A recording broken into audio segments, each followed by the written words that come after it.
talk a lot about forming relationships with customer, and it's not a Sure. transaction. It's a part of a journey, and there's a human side of it. But tactically, as a process wise, if I kind of break it down pre-sales and post-sales, let's say I'm a SaaS founder, I build $1 million, $5 million, $10 million in revenue. And if I simplify two motions, one is like a product-led growth and a sales-led growth. And I know there are hybrids in between, but let's separate the two.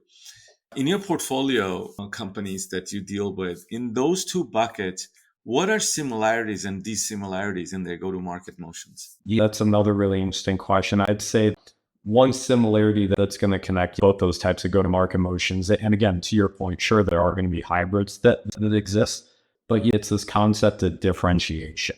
If you're a PLG company and you're just relying, not just relying, but you are relying in a whole lot of different ways on the marketing muscle that you built within the organization. You drive that inbound and, of course, leading with the power of your product, allowing prospects to actually get their hands on the product and engaging with it in certain ways before they start writing bigger and bigger checks. And again, trying to tie this back to what you mentioned before, as far as 100 new AI-related companies being launched every day, differentiation is going to be key. Whereas in a sales-led growth organization, differentiation is also going to be key, but that's where I think it comes much more down to the differentiation of the individual seller.